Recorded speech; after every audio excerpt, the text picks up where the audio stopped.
அத்தியாயம் 101.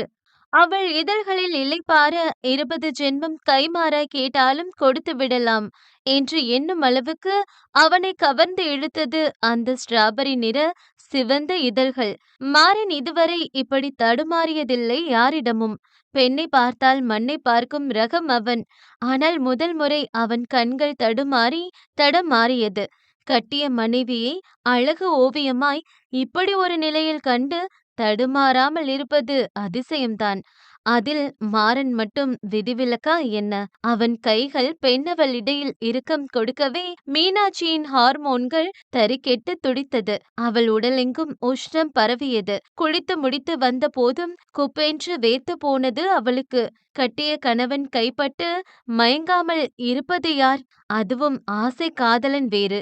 அதனால் அவன் சிறு தொடுகைக்கே தன்னை மொத்தமாய் கொடுத்துவிடும் நிலைக்கே வந்துவிட்டாள் மீனாட்சி.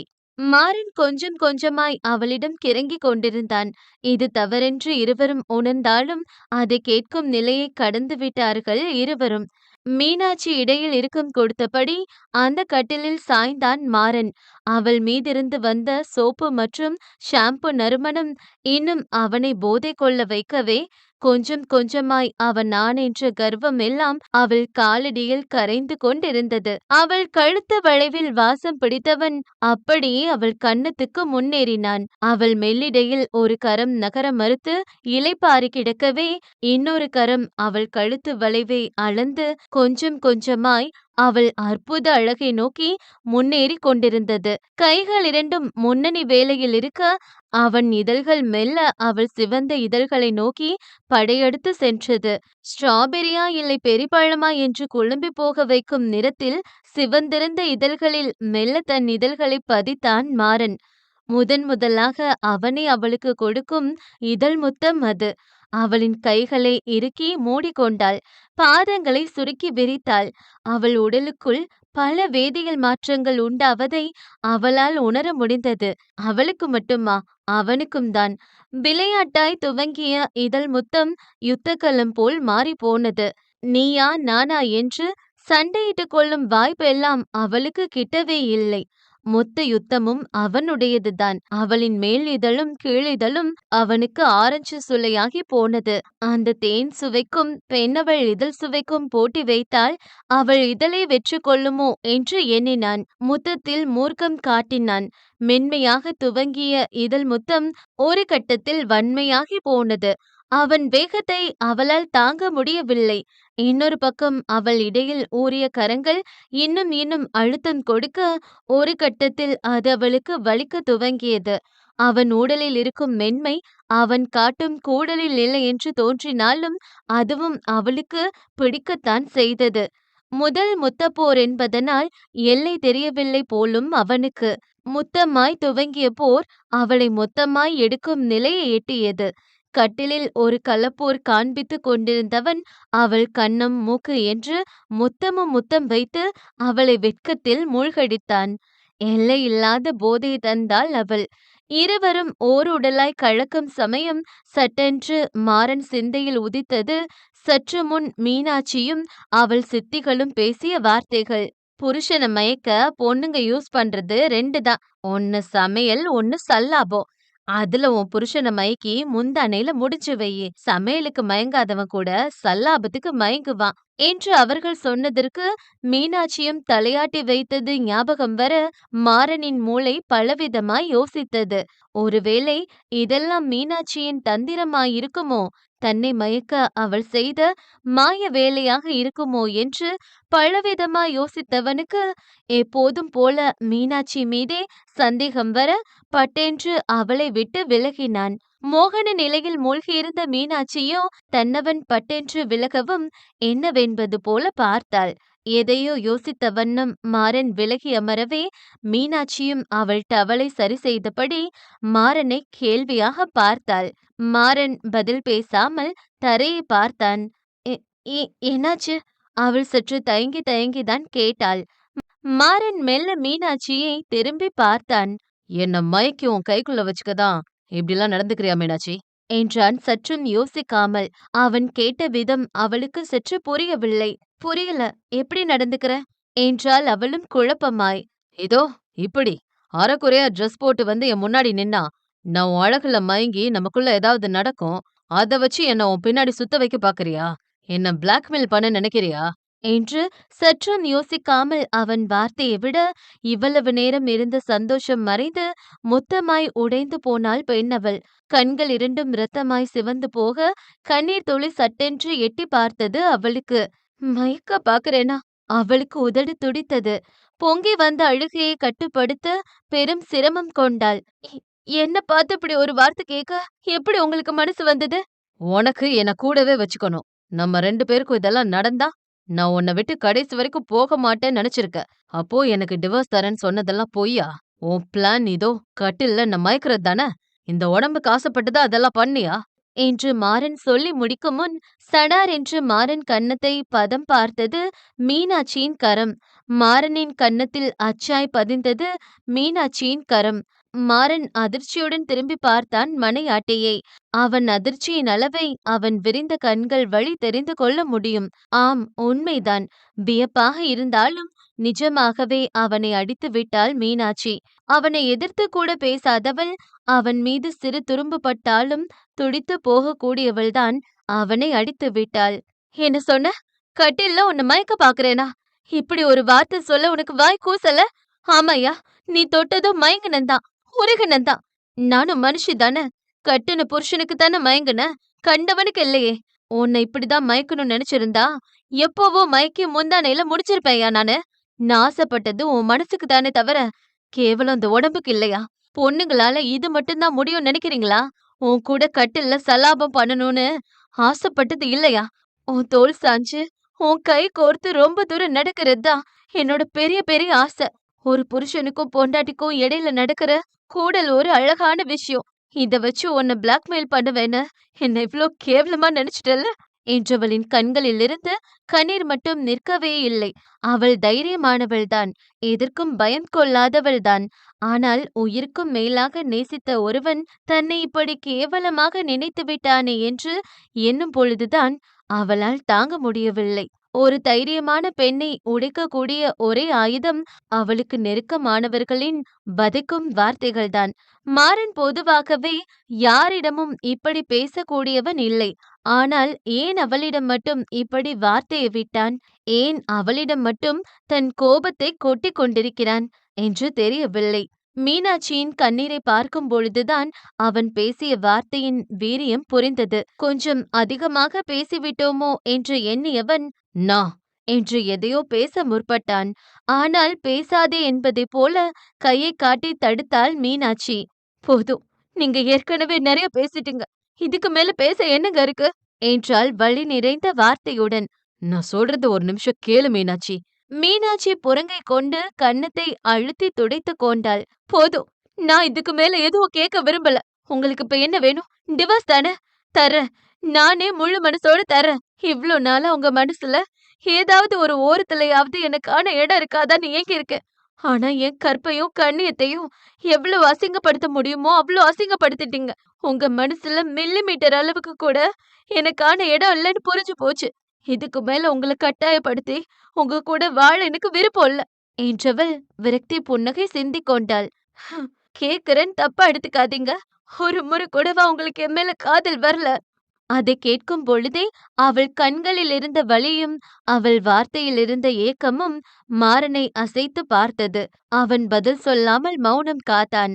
அதுவே அவளுக்கான பதிலாகி போனது. ரொம்ப தேங்க்ஸ். இதுக்கு மேல இந்த மீனாட்சி உங்க பக்கம் வரமாட்டா. உங்களை தொந்தரவு பண்ண மாட்டா. காதல் கீதல்னு உங்ககிட்ட வந்து நிக்க மாட்டேன். இந்த 6 மாசம் முடிஞ்சதும் உங்க முகத்துல கூட முழிக்காம தூரமா போயிடுவேன். அது வரைக்கும் கொஞ்சம் அட்ஜஸ்ட் பண்ணிக்கோங்க என்று ஒரு பெரிய கும்பிடு ஒன்றை போட்டவள் அவசரமாய் பாத்ரூமுக்குள் ஓடி கதவை மூடிக்கொண்டாள். இவ்வளவு நேரம் கட்டுப்படுத்திய மொத்த அழுகையும் மொத்தமாய் கொட்டி தீர்த்தாள். அவன் தொட்ட நொடி விலகி சென்றிருந்தால் அவன் இப்படி பேசியிருக்க மாட்டானோ என்று உள்மனம் எண்ணிக்கொண்டாலும் அவளும் என்னதான் செய்வாள்? மனதிற்கு பிடித்தவன் நெருங்கி வரும் பொழுது அவளும் கொஞ்சம் இயைந்து போனது தவறில்லை என்றுதான் தோன்றியது. அதென்ன, ஒரு ஆணுக்கு மட்டும்தான் உணர்வு இருக்க வேண்டுமா? அவர்கள் காமத்தை வெளிக்காட்டினால் மட்டும் அது ரசனையாக மாறும் பொழுது, ஒரு பெண்ணவள் அவள் உணர்வுகளை வெளிக்காட்டினால் ஏன் தவறாக பேசப்படுகிறது? அழுதாள், அழுதாள், முடிந்த அளவுக்கு அழுதாள். அவன் பேசிய வார்த்தைகளையும் தாண்டி, தன் மீது ஒரு முறை கூட அவனுக்கு காதல் துளிர்விடவில்லை என்றபோதுதான் அவளுக்கு இன்னும் வலித்தது. எவ்வளவு அழ வேண்டுமோ அவ்வளவு அழுது தீர்த்தவள், ஒரு முடிவுடன் தண்ணீர் கொண்டு கண்ணீரை கழுவினாள். போதும், எப்ப அவருக்கு என் மேல ஃபீலிங்ஸ் இல்ல, அவர் என்ன இவ்ளோ கேவலமா நெனச்சுட்டாரோ, இதுக்கு மேல இந்த உறவு வேணாம். உண்மையான காதல் விட்டு குடுக்கறதுதான். என் காதல் உண்மையானது மாறா. நான் உங்கள மொத்தமா விட்டு குடுக்கறேன் என்று விரக்தி புன்னகையுடன் உறுதியான முடிவெடுத்தாள். மொட்டை மாடியில் அந்த நிலாவை வெறுத்தபடி படுத்திருந்தான் மாறன். அந்த நள்ளிரவு நேர ரம்மியமான பொழுதை கூட ரசிக்க முடியாமல் இன்று நடந்த சம்பவத்தை பற்றியே அவன் மனம் தீவிரமாக யோசித்துக் கொண்டிருந்தது. அவசரப்பட்டு மீனாட்சி மனதை காயப்படுத்தி விட்டோமோ என்று வேதனை கொண்டவன் விடிந்ததும் அவளிடம் மன்னிப்பு கேட்க வேண்டும் என்று நினைத்து கொண்டான். ஆனால் மாறனுக்கு தெரியாதல்லவே, இதற்கு மேல் அவனாய் சென்று பேசினாலும் பெண்ணவள் அவனை திரும்பிக் கூட பார்க்க போவதில்லை என்று. ஒரு ஜோடி இப்படி இருக்க, பல நாளுக்கு பிறகு நிம்மதியான உறக்கத்தை தழுவியிருந்த அருவி மெல்ல மெல்ல கண் விழித்தாள். பல மாதங்களுக்கு பிறகு மதிய நேரத்தில் உறங்கி இருக்கிறாள். அதுவும் இவ்வளவு நேரம். மெல்ல மெல்ல கண்களை விரித்தவள் பாரியின் மார்பில் துயில் கொண்டிருப்பதைக் கண்டு முதலில் அது கனவென்றுதான் எண்ணினாள். ஆனால் அது நிஜமென்று தெரியும் பொழுது பெண்ணவளின் ரியாக்ஷன் எப்படி இருக்க போகுது பார்க்கலாம். அத்தியாயம் 102. அந்த படுக்கையறை இன்னும் கொஞ்ச நேரத்தில் பாரிக்கு கல்லறையாகிவிடும் போல. அந்த அளவுக்கு அவனை அடி வெளுத்து கொண்டிருந்தாள் அருவி. அவன் மார்பில் ஜாலியாக துயில் கொண்டது என்னவோ அவள்தான். ஆனால் அடி என்னவோ அவனுக்குத்தான். அடே, ஒரு நிமிஷம் சொல்றது கேளுடி என்று பாரியும் அவளுக்கு புரிய வைக்க முயற்சி செய்தான். ஆனால் அதை கேட்கும் நிலையில்தான் அருவி இல்லை. கையில் இருந்த தலையணையை வைத்து பாரியை துவம்சம் செய்து கொண்டிருந்தாள். அது ஒன்றும் அவனுக்கு வலித்துவிட போவதில்லை என்றாலும் வலிப்பது போலத்தான் அவன் நடித்தான்.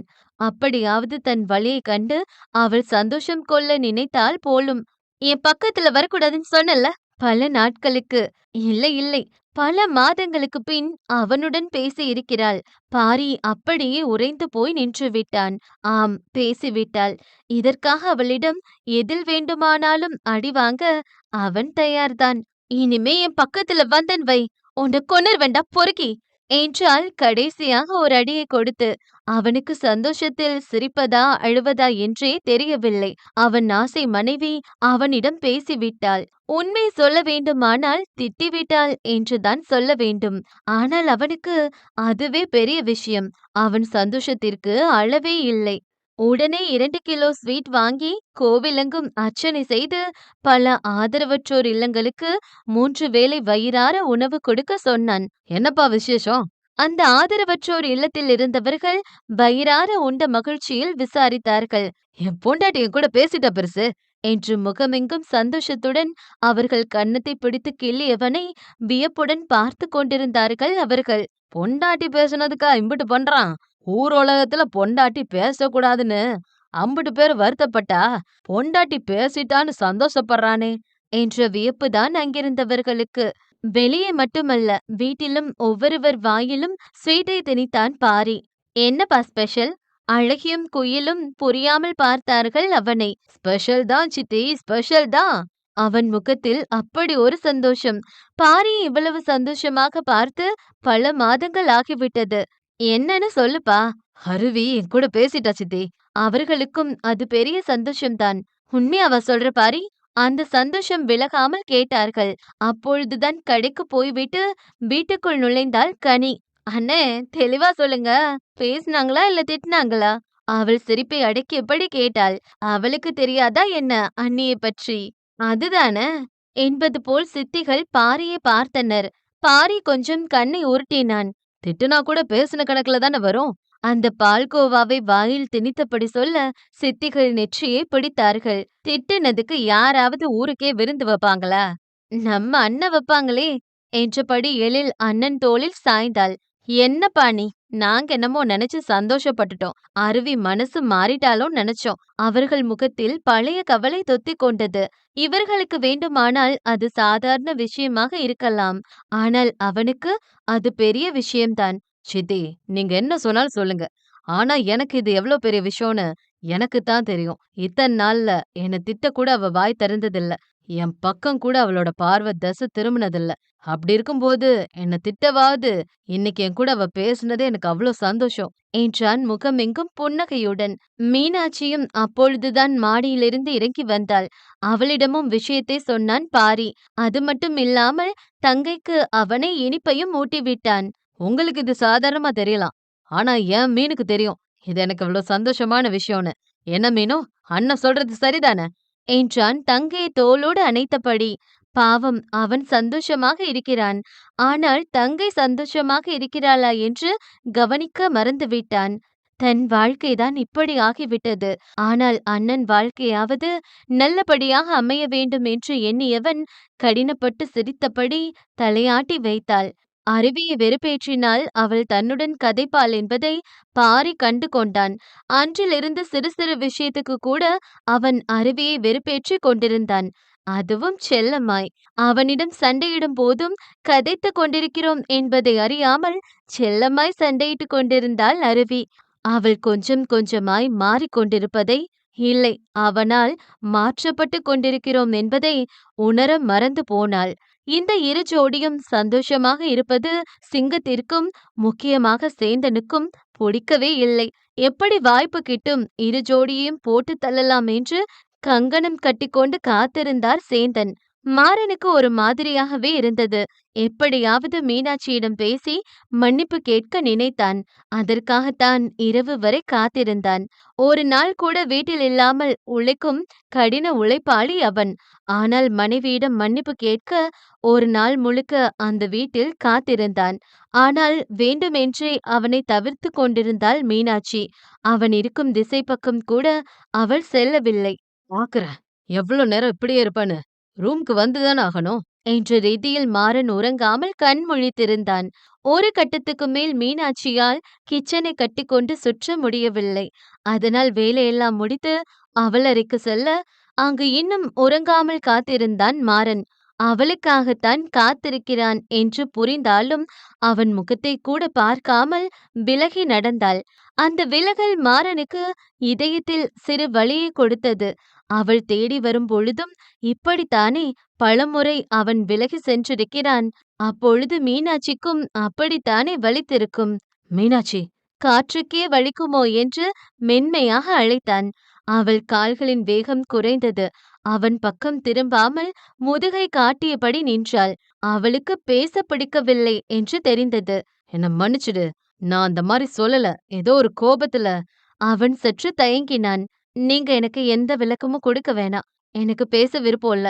உங்க தங்கச்சி வாழ்க்கை நல்லபடியா அமையற வரைக்கும் நடிக்கலாம். அதுக்கப்புறம் உங்க வழி வேற, என் வழி வேற என்றாள். இல்ல, நான் சொல்ல வர்றத என்று கூறியவனுக்கு பேசக்கூட வாய்ப்பு கொடுக்கவில்லை மீனாட்சி. ப்ளீஸ், இருக்க கொஞ்ச நேரம் நிம்மதியா இருக்க நினைக்கிறேன். ஏதாவது பேச நினைச்சா நான் வெளியே போய் படுத்துக்குவேன் என்றாள் உறுதியாய். அதற்கு மேல் மாறன் ஒரு வார்த்தை பேசவில்லை. தலையணையை கீழே எடுத்து போட்டு படுத்தாள் மீனாட்சி. மீனாட்சி, நீ மேல படுத்துக்கோ. ஜில்லுன்னு இருக்கும், உனக்கு சேராது. அவள் விரக்தியாக சிரித்தாள். "ஹ், தயவு செஞ்சு அக்கறை இருக்க மாதிரி நடிக்காதீங்க. நான் எங்க படுத்தா உங்களுக்கு என்ன? உங்களுக்கும் எனக்கும் என்ன உறவு?" மாறன் தடுமாறி நின்றான். அவள் மீண்டும் விரக்தி புன்னகையுடன் வெறும் தரையில் படுத்துக் கொண்டாள். கஷ்டமாகத்தான் இருந்தது. ஆனாலும் அவன் கொடுத்த வழியை விடவா அது கஷ்டம் தந்துவிடும்? அவளை வெறித்து பார்த்தபடி கட்டிலின் மறுபக்கம் தலையணை கூட இல்லாமல் வெறும் தரையில் படுத்துக் கொண்டான் மாறன். இந்த பொல்லாத காதல் வந்துவிட்டால் மானம் ரோஷம் எல்லாம் காட்டாறு போல் நிற்காமல் ஓடிவிடும். அப்படித்தான் இருந்தது மாறனின் நிலையும். இத்தனை நாளில் மீனாட்சியை அவன் பெரிதாய் கண்டு கொண்டதில்லை. ஏன், அவள் தேடி வந்தால் கூட விலகி விலகி சென்று அவளை காயப்படுத்தி இருக்கிறான். அப்பொழுதெல்லாம் அவளுக்கு எவ்வளவு வலித்திருக்கும் என்று அவன் அனுபவிக்கும் பொழுதுதான் தெரிந்து கொண்டான். அப்புறம் மச்சான், வண்டிக்கு பஞ்சர் போட்டு கொண்டிருந்த பாண்டி நண்பனை பவ்யமாக அழைக்கவே மாறன் மெல்ல திரும்பி பார்த்தான், என்னவென்பது போல. இப்பல்லாம் அக்மார்க் பொண்டாட்டி தாஸ் ஆயிட்ட போல. சற்று நக்கலாகத்தான் கேட்டான். என்னடா நக்கலா? மாறன் நண்பனை சற்று முறைப்பாகத்தான் பார்த்தான். அட நான் சொல்ல நண்பா. ஊருக்குள்ள பேசிக்கிறாங்க. என்னன்னு? முன்னாடியெல்லாம் பொண்டாட்டிய கண்டுக்கவே மாட்டான். இப்ப பொண்டாட்டி முந்தானேவே புடிச்சு சுத்துறான்னு தான் ஊருக்காரனுங்க சொல்றானுங்களா? இல்ல நீயா சொல்றியா? சரி, யாரு சொன்னா என்ன? மேட்ரு என்னவோ உண்மைதானே? மனசு மாறிட்டியா மச்சி? ஒருவேளை தங்கச்சி மேல அது வந்துருச்சா? அப்படிலாம் ஒண்ணும் இல்ல. உன் வேலை என்னவோ அத மட்டும் பாரு. வெட்டி பேச்சு பேசாம. பாத்தியா பாத்தியா? பதில் சொல்லாம எஸ்ஸாவா பாக்குற? அப்படின்னா என்ன அர்த்தம்? என்ன அர்த்தம்? என்று மாறன் நண்பனை மேலும் கீழும் பார்த்தான். அப்படின்னா உனக்கு தங்கச்சி மேல அது வந்துருச்சுன்னு அர்த்தம். அவன் வெட்கப்பட்டு சிரித்தபடி சொன்னான். அதுனா? மாறனுக்கு புரியவில்லை. அட அதான். கால தொடங்கி இல்லல முடியுமே. அதான். மாறன் புரியாமல் கண்களை சுருக்கினான். அட இதுக்குத்தான் கொஞ்சமாவது படிச்சிருக்கணும் என்ன மாரி. உனக்கு கொஞ்சம் கூட ஜெனரேட்டர் சுவிட்சே இல்ல மச்சான். என்னது? ஜெனரேட்டர் சுவிட்சா? அட அதான்ப்பா. பொது அறிவுன்னு சொல்வாங்களே. மாறன் நெற்றியில் அடித்துக் கொண்டான். அது ஜெனரல் நாலேஜ்டா. அட காலையில இருந்து பல்லு விளக்கல. அதனால கொஞ்சம் நாக்கு உலட்டிருச்சு. சொன்ன மேட்டர் புரிஞ்சுல்ல. உனக்கு காதல் வந்துருச்சு மாப்பி. டேய் லூசா நீ? எதுக்கு என்னவோலாம் உளறிட்டு இருக்க? அந்த மாரிலாம் எதுவும் இல்ல. மீனாட்சி கோவமா இருக்காங்க. அவங்கள நான் சமாதானம் பண்ண முயற்சி பண்றேன். அவ்வளோதான். நீயா ஏதாவது கற்பனை பண்ணிக்காத. நான் ஒளரல. நீ தான் அத ஏத்துக்க மாட்டேங்கிற. உனக்கு மீனாட்சி மேல காதல் வந்துருச்சு. மொதல்ல நீ அத புரிஞ்சுக்கோ. பாவம் மாப்ள அந்த பொண்ணு. உன் மேல உசிரைய வச்சிருக்கு. ஆனா நீ தான் அந்த புள்ளைய புரிஞ்சுக்காம ரொம்ப காயப்படுத்திட்ட. இப்பதான் உங்க குடும்பம் ஒண்ணு சேர்ந்துருச்சே. அப்புறம் என்னடா? மாறன் அமைதியாக இருந்தான். உனக்கு புத்தி சொல்ற அளவுக்கு நான் சரியானவ இல்ல. ஆனா ஒண்ணு மட்டும் சொல்றேன். மீனாட்சி மாரி ஒரு பொண்ணு கிடைக்கிறது கஷ்டம். ஆனா அந்த கடவுளே உனக்கு அத குடுத்திருக்கு. விட்றாத மாப்ள. நானும் அதத்தான் சொல்றேன். அவங்களுக்கு நான் சரியானவ இல்ல. அதனால தான் என்று அவன் கொஞ்சம் தயங்கினான். அதனால அவங்களுக்கு டிவோர்ஸ் அனுப்பியிருக்கேன் என்றான் சற்று தயங்கியபடி. பாண்டி முகத்தில் அதிர்ச்சி. என்னடா மாப்ள சொல்ற? ஏன் அப்படி பண்ண? அவங்க படிச்சவங்க, அறிவானவங்க. ஆனா நான் ஒரு படிக்காதவன், மெக்கானிக். அவங்களுக்கு படிச்ச அழகான பையன்தான் சரி. நான்லாம் அவங்களுக்கு தகுதியானவல்ல என்றான் விரக்தியாய் சிரித்தபடி. ஏன் லூசாடா நீ? உன்னை விட மீனாட்சிக்கு தகுதியானவன் யாருமே இல்ல. அந்த புள்ள உன் மனச மட்டும் தான்டா பாக்குது.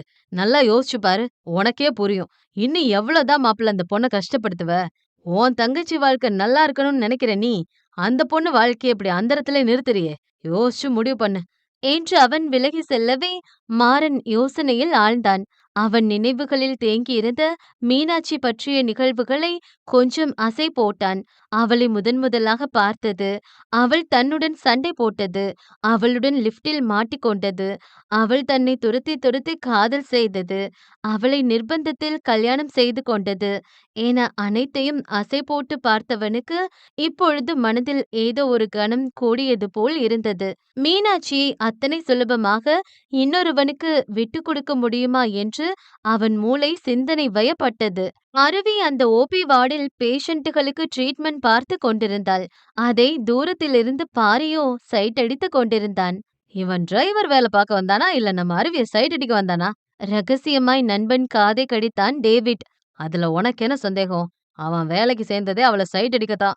ஆனா ஒண்ணுடா, பாரபட்சம் பார்க்காம சைட் அடிக்கிறான். ஊர் உலகத்துல எவனாவது கட்டுன பொண்டாட்டிய சைட் அடிப்பானா? இவன் என்னடா வித்தியாசமா இருக்கான்? மச்சி, இந்த வில்லனா இருந்து ஹீரோவா மாறினவனுங்க எல்லாரும் இப்படிதான்டா. முதல்ல டார்ச்சர் பண்ணுவானுங்க. அப்புறம் வெறித்தனமா சைட் அடிப்பானுங்க. காலங்காலமா இதான் நியதி. என்னமோடா. ஆனா எனக்கு ஒரு டவுட் தான். நம்ம அருவி சூறாவளியாச்சே. அவ எப்படி இவ்ளோ அமைதியா இருக்கா? இந்நேரம் பழைய அருவியா இருந்தா அவன சொழட்டி போட்டு வீசியிருப்பா. ஆனா நம்ம அருவி மொத்தமா மாறிட்டா. அவ பழையபடி மாறணும்டா. அப்பதான் நல்லா இருக்கும் என்று தோழியை நினைத்து இருவரும் கவலைப்பட்டு கொண்டிருந்தார்கள். அருவியால் முன்பு போல் வேலை செய்ய முடியவில்லை. அவளுக்கு உடல் சோர்வுடன் வயிற்றில் இருக்கும் குட்டி பாரியும் சேர்த்து படாத பாடு படுத்தினான். அவள் கஷ்டப்படுவது இங்கே பாரிக்கு வலித்தது. என்ன கமல் சாரை விட அதிகமான எக்ஸ்பிரஷன் குடுக்குறியே என்றபடி பாரியின் தோளில் கையை போட்டான் விக்கி. அவங்க ஃப்ரெண்ட்ஸ் பார்க்காம தான் அவங்க 2 பேரும் ஒன்னா சேர்ந்து கூட்டு களவாணித்தனம் பண்றது யாருக்கும் தெரியாது. பாவம்டா, ரொம்ப கஷ்டப்படுறா. பேசாம வீட்ல இருந்தா என்ன? விக்கி அவனை மேலும் கீழும் பார்த்தான். ஆனாலும் இந்த ஆன்டி ஹீரோங்க தொல்லை தாங்க முடியல. எப்படித்தான் பொசுக்கு பொசுக்குன்னு மாறுறாங்களோ. அந்த மெத்தையில் இரவு சோர்வாக படுத்திருந்தாள் அருவி. இன்று அவளுக்கு கொஞ்சம் வேலைப்பளு அதிகம்தான். நடந்து நடந்து கால் வலித்தது. யாராவது காலை பிடித்து விட்டால் தேவலாம் என்று தோன்றியது. மெத்தையில் படுத்திருந்தவளின் காலை திடீரென்று யாரோ பிடிக்கவும் பட்டென்று கண் விழித்தாள். வேற யாரு? பாரிதா. அருவி கால்களை உருவிக்கொள்ள முயன்றாள். ஆனால் அவன் விடவில்லை. அவள் கால்களை எடுத்து அவன் கொண்டு வந்திருந்த மிதமான சுடுதண்ணியில் வைத்தான். அவள் வீராப்பு பிடித்தாலும் இப்பொழுது அவளுக்கு அது தேவைப்பட்டது. மெல்ல அவள் காலை கழுவி நீவி விட்டான். அவனிடமிருந்து அருவியால் காலை உருவிக்கொள்ளவே முடியவில்லை. அரை மணி நேரம் கடந்ததும் ஒரு மிருதுவான துண்டெடுத்து அவள் காலை மெல்ல துடைத்து விட்டவன் அவளுக்கு வலிக்காதபடி கால் விரல்களில் சொடக்கெடுத்து காலை அமுக்கி விட்டான். அருவியின் கண்கள் அவன் மீதுதான் இருந்தது. அவள் இதழ் நக்கலாய் விரிந்தது. ஒரு காலத்தில் அவன் கால் செருப்பாய் கூட மதிக்காமல் அவளை வேலை வாங்கியவன் இன்று அவள் காலை பிடிக்கும் நிலைக்கு வந்துவிட்டான். இப்பொழுதே அவள் ஜெயித்து விட்டதாய் உணர்ந்தாள். ஆனால் அதே சமயம் இதுவெல்லாம் அவனுக்கு போதாது என்றும் நினைத்தாள்.